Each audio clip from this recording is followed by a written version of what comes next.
our second podcast, and it is Silvia Trabelsi of Thriller Grace Floral Design. Thanks for being here. Thank you for having me. I'm super excited. You're I'm very excited to be on your podcast, a second episode, and just to share.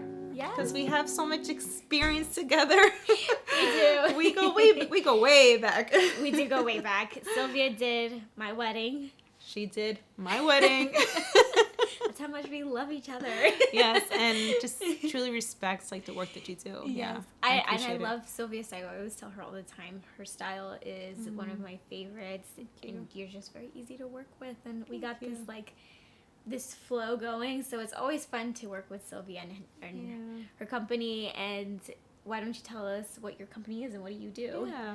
Yeah. So my company business name is Throne of Grace Floral Design. And I offer floral arrangements, floral design, floral decor for mostly events.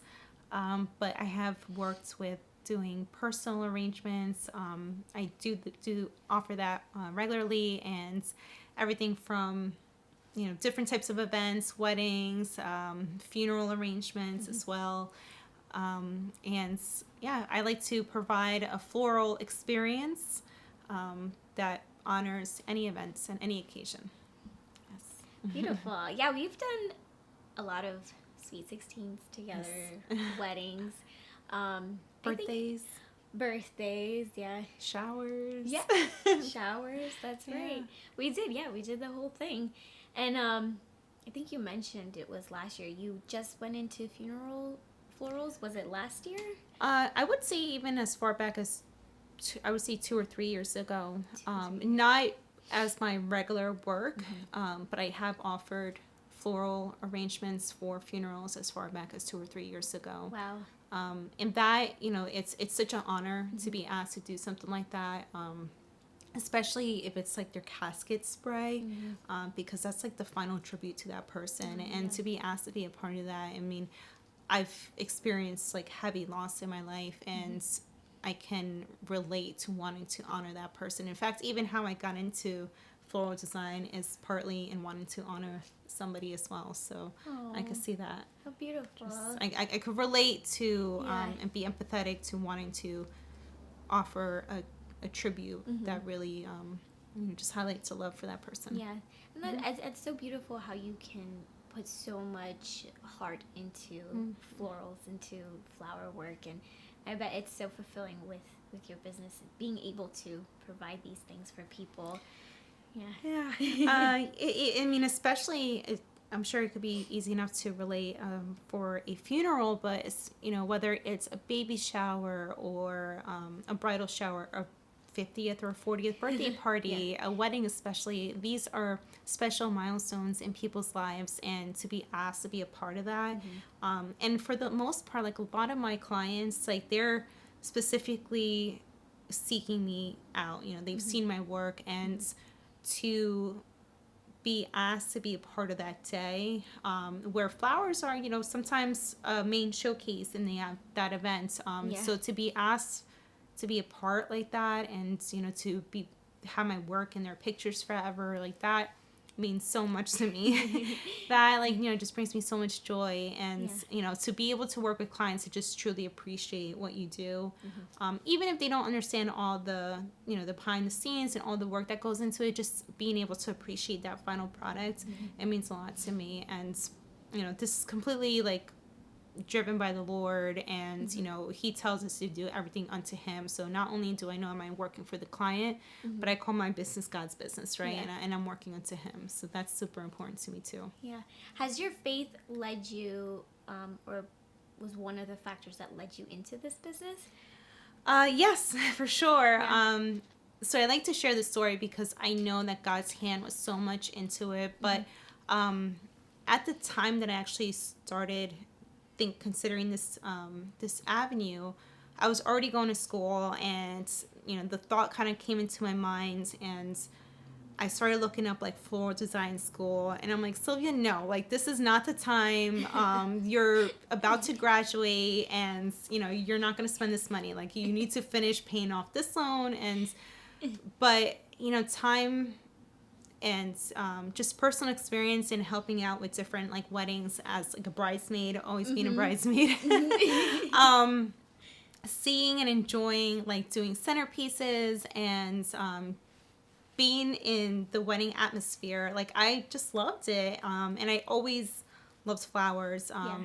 So what really kind of, that aha moment, as I like to say, was having a friend of mine asking me if I could be her maid of honor and actually her only bridesmaid for her wedding. She was doing a small wedding at our church, and the ceremony was upstairs, and we were having the reception in the downstairs fellowship hall. And because this was kind of on the back of my mind already, I said, well, how about I do your centerpieces for you? Because she wasn't going to have any flowers, and she loved flowers. So I was kind of sad for her. She was going to have, and we ended up having like pictures of flowers like on the wall to add to it. Oh, I love that idea. But yeah. But she wasn't going to have centerpieces. So I said, let me do this for you. And it was in the church, downstairs in the kitchen. I had flowers that I bought from, I think, Whole Goods, and just working there with my hands, and I had to like grab some greenery from outside, so my hands were dirty from like the dirt outside from that. And I had like my gospel music playing, and it was like a beautiful sunny day. She got married in June, and like the sun was just shining through the window. And I was like, this is what I need to be doing. And that, like I like to say, was my aha moment. Like I just felt the Lord's presence in what I was doing. And to be able to serve a friend, to be able to work with his creation, to be able to work with my hands, to have that honor working with my hands, just made me think like this is what I need to be doing. And, there's an artistry to it too, being able to be creative and provide a design that she gave me the liberty to provide in my own way. I really, really enjoyed that. So that's part of how Throne of Grace Floral Design started. And then the other thing that I have to add too is and this is where I think funeral work is so important to me too, is that my mom's name, who she passed away in 2012, her name is Flor, which means, in Spanish, it means flower. So, and she was the biggest role model in my life to helping me, find, the truth of who Jesus Christ is, and repenting and believing him as my savior. And to be able to honor her in this way also, it was, just God putting all the pieces together. Yeah. So I know that this is where he needs me to be right now. So. And I love that. That's one of my favorite aha moment stories. And I remember it because I don't know if you told me this or I heard it from another podcast that you've written, your aha story, and I was just like, oh, that's so beautiful, just the sun shining, and it's just the clear clarity, like, this is what I'm meant to do.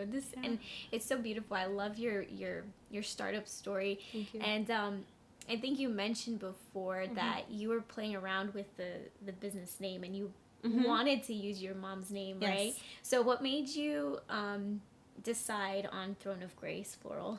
Yeah, and exactly. So originally it was going to be De La Flor Designs. Oh, yeah. Which simply means of the flower design. But to play on the word, it could also mean from Flor, like my mom. So like from my mom designs. But then I was speaking with my sister, who she kind of like stepped in as being that like older woman in my life that, I went to for everything. And, being a believer herself too. I think I was also very drawn to the idea of grace. And that's really what captured my heart. That, none of us are deserving of, the beauty of salvation, but that, Jesus died for us all. And the idea of grace was something that I never really understood. I don't even think I knew what grace really was until I stepped into a church and started learning the gospel. So that was so profound and beautiful to me. And I came across the verse of Hebrews 4:16 of being able to come to the throne of grace, being able to come to God to meet any need. And that was really something that has always stuck with me. So I thought too, like, you know, being able to help my friend in her wedding, that it was very similar, that I was able to step up and provide a need, or in this case, it was more of a want. But I wanted to be able to do that.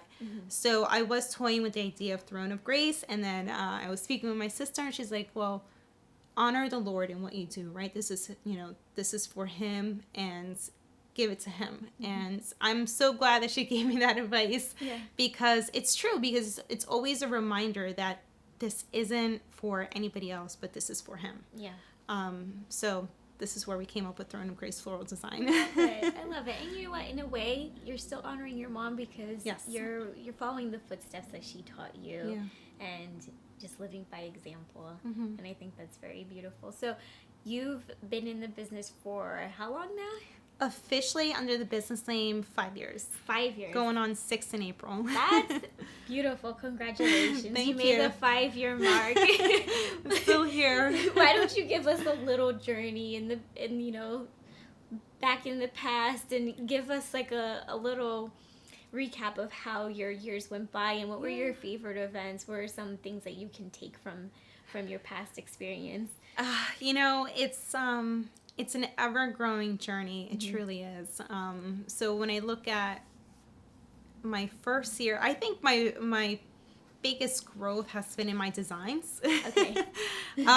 Like, I think I was going through some old photos, and I came across one of the very first style shoots that I ever did. If you remember the one at Park Chateau that you referred to me.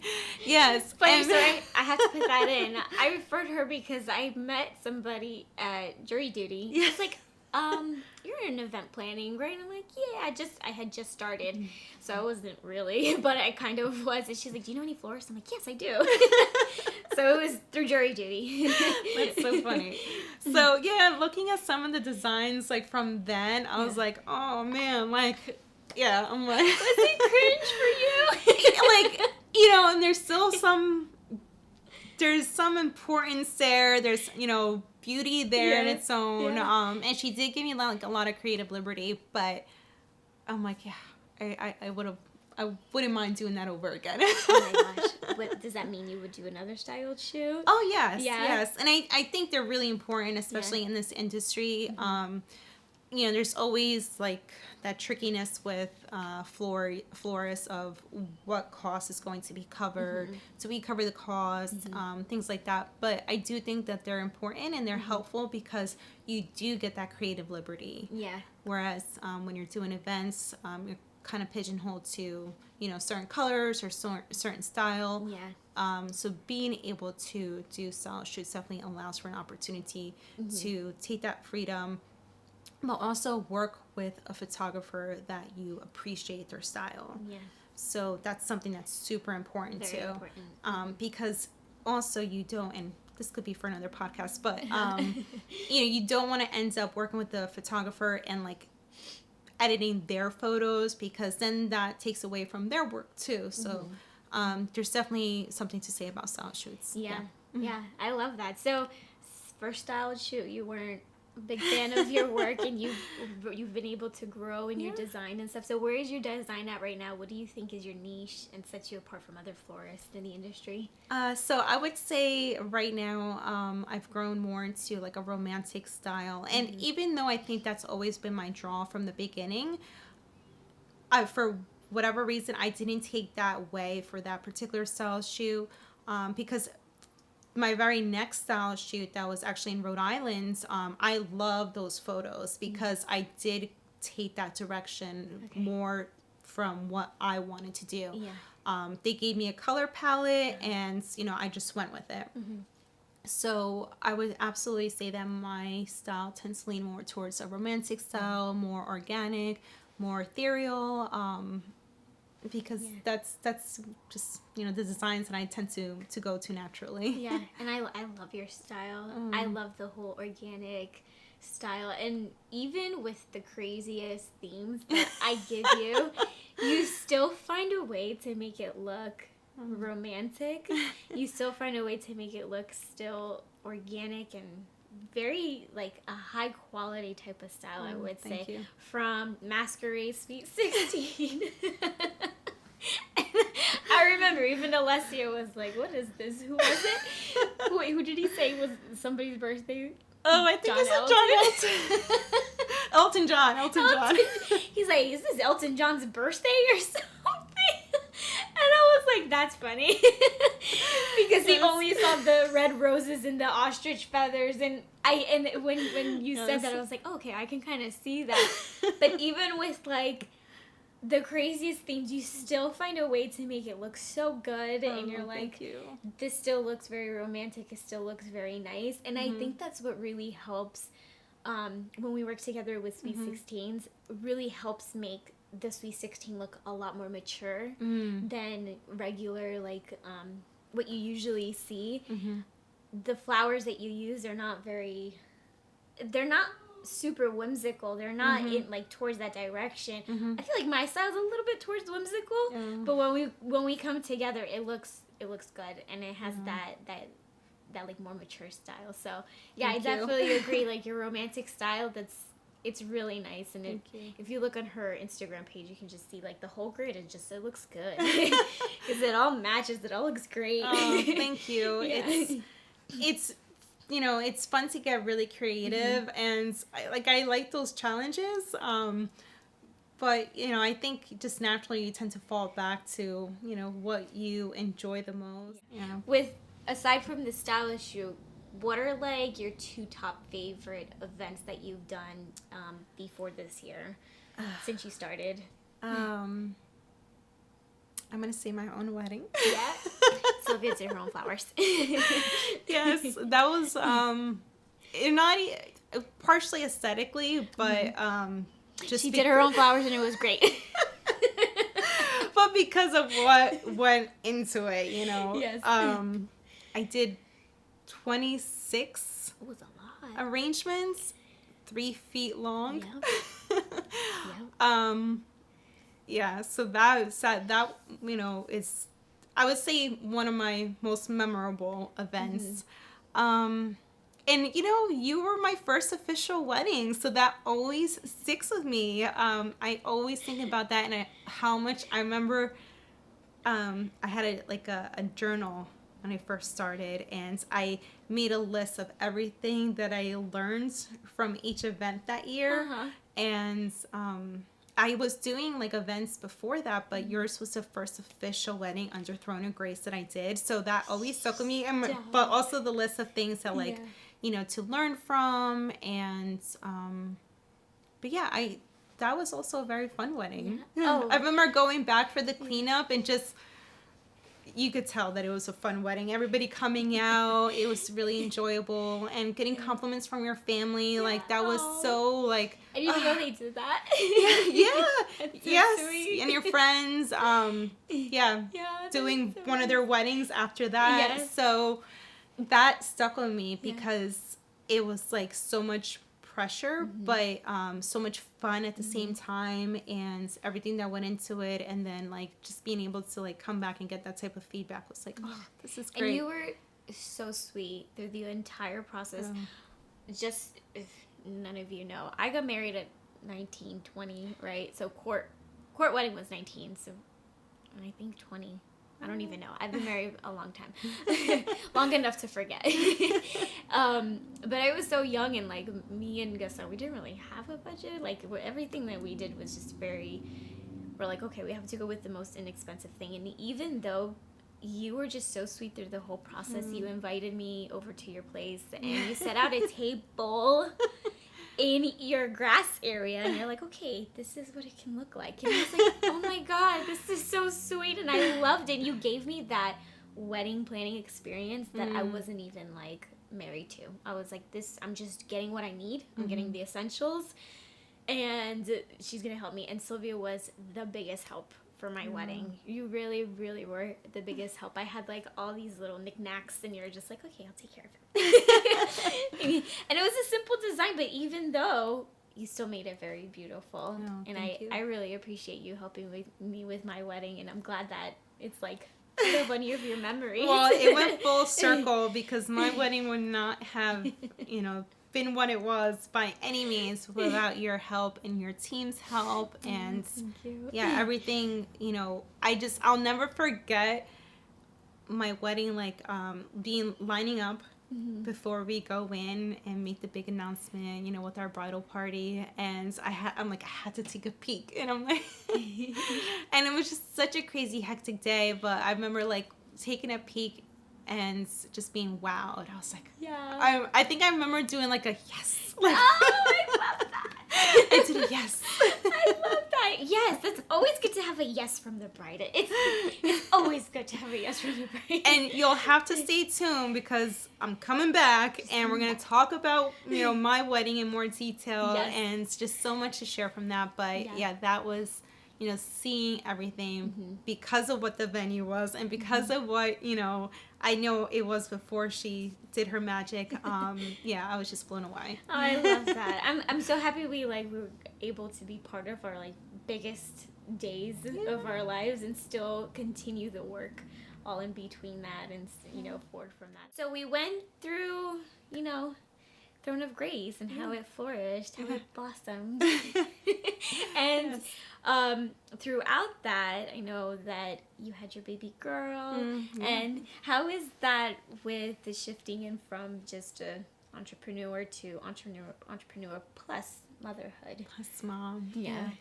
It's been such a rewarding experience. It really has been. You come to, and we talked so much at length about this before we turned on the recording, but you know, one of the things that we were saying is you learn so much about yourself. You know, I knew going into marriage that it would be a mirror, literally, almost, because of just a reflection of who you are and what you grow from that. But I didn't expect motherhood to provide so much feedback as to who I am, and just learning not only from what she's imitating, but just in those, you know, day-to-day things that you glean from, you know, who you are, you know, what areas you need to grow in, what areas, you know, you need more patience in, and in just your personhood. But also, we've been blessed with an amazing, amazing little girl. Angel baby. Angel baby she is. She is such a blessing. And, man, like, she's an answer prayer because I was gifted this pregnancy devotional, and I just remember writing down so many prayers for her, and specifically praying for an outgoing, active, happy child. And she is all that and more. You know, she's smart and she's funny. She has a sense of humor about her at the age of 20 months. And she's a space. So cute. and I just love that. And it just motivates me more for this business, though, because she is seeing everything that I'm doing. And, you know, I don't want her necessarily to have the mentality that, oh, you can do it all. You know, no, I don't necessarily want to give her that, but to have a strong work ethic, I think is important, you know, no matter where you end up being, because, you know, maybe down the road I will be a completely full-time stay-at-home mom. I don't know, but she is still always going to be watching me, and I want to be able to provide, you know, a good example for her, and have, you know, one of those things that she is growing from, to have a strong work ethic. So yeah, it definitely has impacted the business, and of course the logistics of it all, right? The routine, the fun part. scheduling. Yeah, the fun part of figuring out daycare and all that good stuff. So I was doing a mock-up for Valentine's Day arrangement, and so we were home together, and she loves to do whatever I'm doing. If I'm cooking, she wants to be beside me. You know, if I'm vacuuming, she wants to vacuum too. So I usually don't let her around the flowers, one, because I don't want her to damage it, but also, you know, sometimes they are chemically treated, and I don't want her to be around that. And I don't want her to be around the scissors. So that particular day, I'm like, you know, it wasn't for anybody's. I didn't have the pressure. So I'm like, come on, come sit with me. She wants to be there by me. So, yeah, just seeing her so excited with the flowers, and like handing it over. She's handing it to me and saying thank you to me. Cute. I'm like, no, I say thank you. but it was just one of those moments. So it's important to know, like, who you're working with. Right. So at times, like, I try to be intentional to share more of who I am. I don't have any shame about talking about my faith, and because that's who I am. And I think it allows people to have a more authentic experience with you. And no matter where you are on the spectrum, I think it's important for us to be transparent. And sometimes it's going to work against you. And then sometimes people don't really care. They just see, the end work result, and, that's what they're here for. But I don't mind sharing. Yeah. What are some of the things on horizons for 2023? It's looking to be a very strong year. Love it. As far as the business, we have quite a number of weddings on the books already. We have some prospective weddings coming up. But of the weddings that I have booked, and that's primarily what I have this year, I shared that I have one in New York City that I'm really excited about. Very nice. Working at a venue that's going to be not even a year old at the time, so I'm excited for that, and it's gorgeous.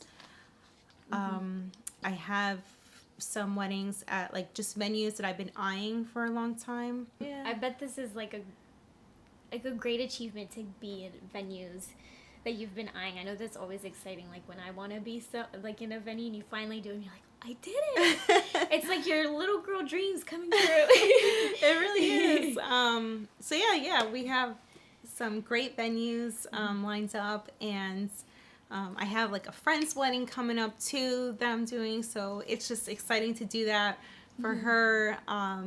So yeah, we got some exciting things in the books. Very nice, very exciting, and it's only February, so yes. I hope that even more opportunities grow and more jobs and everything for the rest of the year. Yes, because we still have lots of months to wrap up the year. So yes.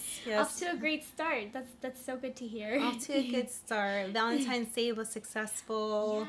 I'm hoping for a great Mother's Day this year, and then I'm sure along the way we'll get the smaller events where maybe not so much time is needed for the planning process, your bridal showers, your baby showers, your birthdays. Yeah. So, but the weddings that I do have booked, super excited about each one of them. Like, everything is just like, yes. So, wrapping it up, we're coming to the end. These are the questions we got from our Instagram story for Silvia. She doesn't know these questions. Okay. So they're going to be answered on the spot. Okay. All right. So one of the questions that we got is, where do you source your flowers from? Is that even something you share? It's a secret. It's a secret. I can't share it. Okay, next question. No, I don't mind sharing at all. I go mostly through one major wholesaler in Fairfield, New Jersey. They work with some local farms, but then they also get most of their inventory from overseas. Okay. That's a good follow-up question. Do you see if that people need to book at a certain time because sometimes you do have to order flowers from overseas?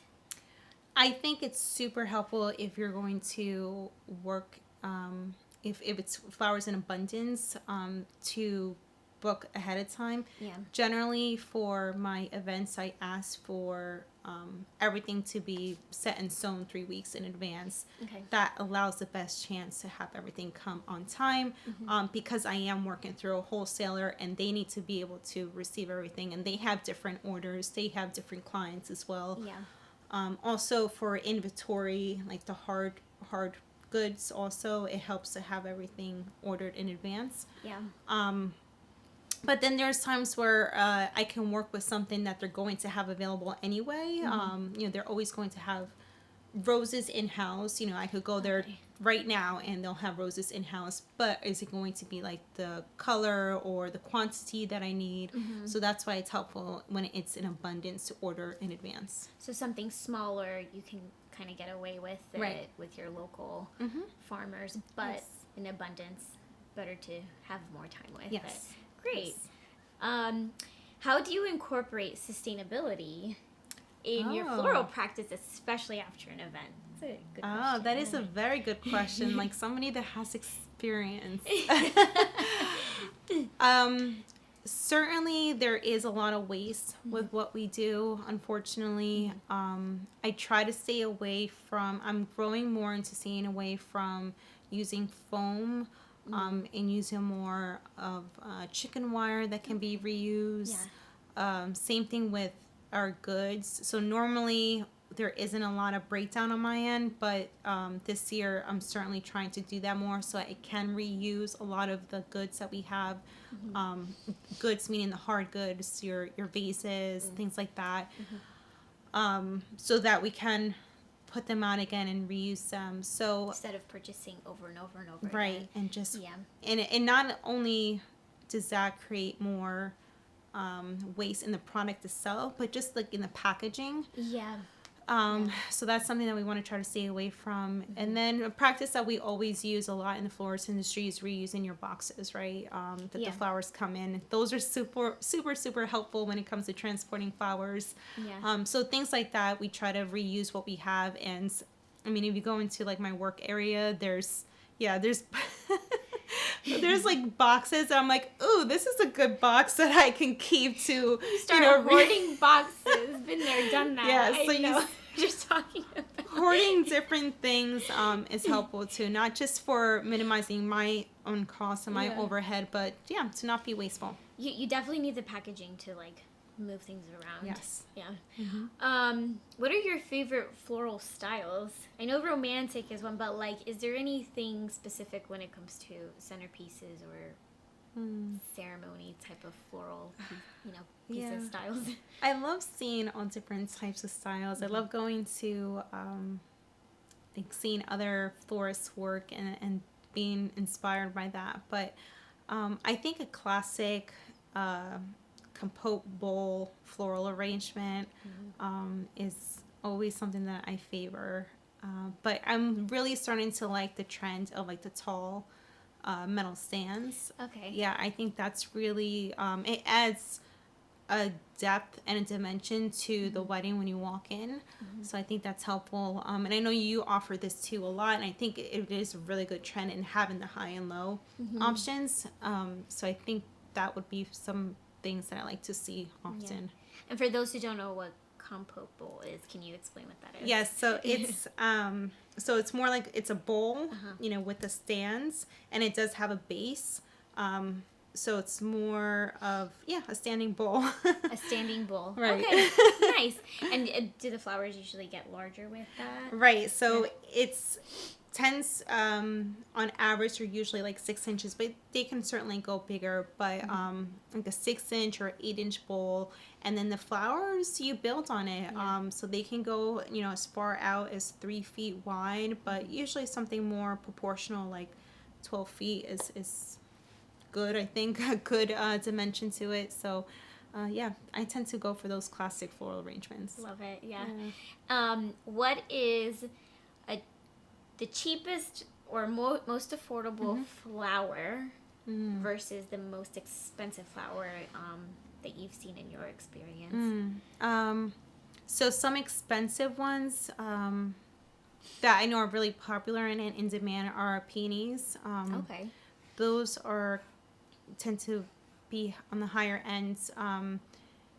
There's orchids are actually quite expensive for just one stem. It could run you like $20 minimum.